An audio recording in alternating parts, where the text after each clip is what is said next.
এখানকার school college মাদ্রাসা কারিগরি শিক্ষক ও কর্মচারীবৃন্দ ও দেশবাসী বিভিন্ন রাজনৈতিক নেতৃবৃন্দ সকলকে আমাদের দামরুদা পাইলট গার্লস কলেজের পক্ষ থেকে ধন্যবাদ জানাই।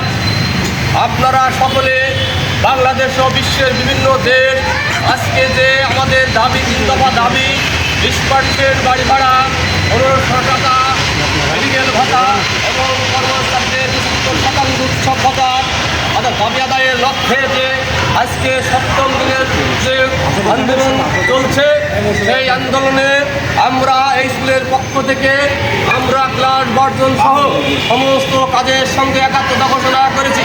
প্রিয় দেশবাসী, আপনার ইতিমধ্যে লক্ষ্য করেছেন আমাদের 3 দফা দাবি, এই দাবি সহ এই স্বাধীনতার পরে পর্যন্ত যত আমরা আমাদের দাবি দেওয়া ছিল আন্দোলন সংগ্রাম ছাড়া 1টি টাকা আমাদের বৃদ্ধি হয়নি।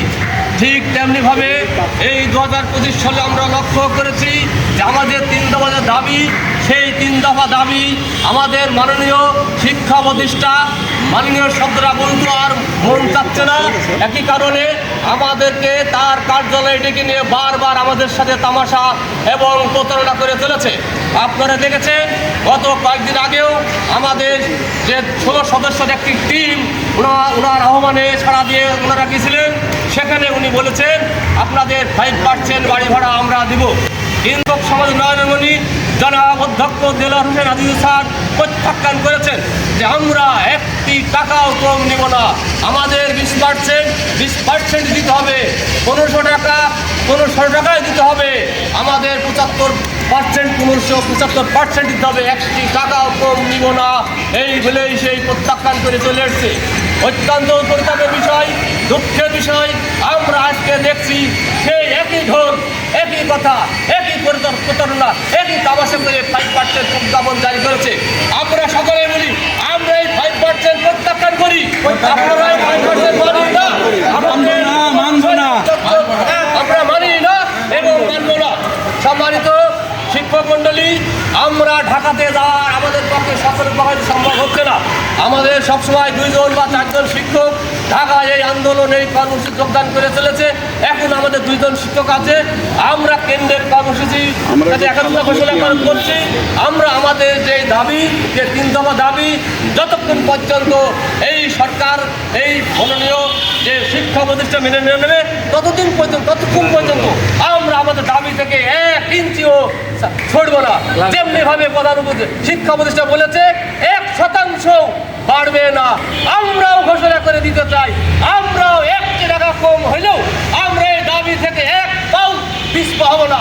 আমরা আমাদের দাবি আদায় করে ছাড়বো ইনশাল্লাহ। আমাদের ন্যায্য দাবি, যৌক্তিক দাবি, যে দাবি আমাদের এই দাবি থেকে আমরা ইতিমধ্যে লক্ষ্য করেছি। কিছু দাবি আমি ফেসবুকে দেখলাম, বিএনপির ভারপ্রাপ্ত চেয়ারম্যান মহোদয় আমাদের এই দাবির সাথে একাত্মতা ঘোষণা করেছে। আমরা বিএনপিকেও ধন্যবাদ জানাই আমাদের এই দাবির সাথে একাত্মতা ঘোষণা করার জন্য। আমরা মনে করি যে আমাদের যে যৌক্তিক দাবি, এই দাবি সরকারকে নিয়ে নিতে হবে। যদি না নেন, আপনাদের সরকারকে বোঝা উচিত আজকে 1 সপ্তাহ শ্রেণী কার্যক্রম বন্ধ। আমাদের হৃদয় কাঁদছে, আমাদের মন কাঁদছে, আমাদের বাচ্চারা আজকে শিক্ষা থেকে বঞ্চিত। এর জন্য এই অথর্ব অযোগ্য শিক্ষা প্রতিষ্ঠা যে আর আপনারই দায়ী।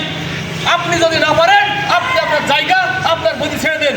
যে পারবে, যে সমাধান দিতে পারবে, সেই ধরনের মানুষ, সেই ধরনের লোক, সেই ধরনের শিক্ষা উপদেষ্টা ওই চেয়ারে বসবে, তখনই আমরা আমাদের দাবি আদায় হবে বলে মনে করি। আমরা সাবেক শিক্ষা উপদেষ্টা যারা মহিউদ্দিন মোহাম্মদ চৌধুরী স্যার বলেছেন আমরা তান্ত্রিক জটিলতা, আমরা কোনো কথা শুনতে চাই না। আমরা চাই আমাদের 3 দফা দাবি বাস্তবায়ন হোক। কে দেবে, কোথা থেকে আসবে আমরা জানি না। আমরা এও বলি, আমরা মাঝে মাঝে লক্ষ্য করেছি 1 থেকে হাজার কোটি টাকা বিল পাস হয়, ভুয়া অনেক বিল পাস হয়। আমরা ন্যায্য দাবি পাই না, অথচ ফ্যানের তলায় বসে, এসি রুমে বসে একটা খুচায় হাজার কোটি টাকা বিল পাস হয়, অথচ আমরা ভুকা বেড়ে আছি। আমাদেরকে সেই ন্যায্য দাবি থেকে তারা কখনোই আমাদের কথা শুনতে চায় না, বুঝতেও চায় না। না। আমরা মনে করি আমাদের যৌক্তিক দাবি, ন্যায্য দাবি, সরকার অবিলম্বে আমাদের এই দাবি মেনে নিয়ে আমাদেরকে এবং ছাত্রছাত্রীদেরকে শ্রেণীকক্ষে ফিরে যাওয়ার সুযোগ করে দিন। এই কথা রেখে আমি আমার স্কুলের পক্ষ থেকে সকলকে ধন্যবাদ জানিয়ে সকলকে আবারও যদি দেশের আমাদের কেন্দ্রীয় কর্মসূচি বাস্তবায়নের জন্য আমাদের যদি সকলকে ঢাকায় যেতে হয় আমরা সবাই যাব এবং দাবি আদায় করে চলবো ইনশাল্লাহ। সবাইকে ধন্যবাদ। আসসালামু আলাইকুম।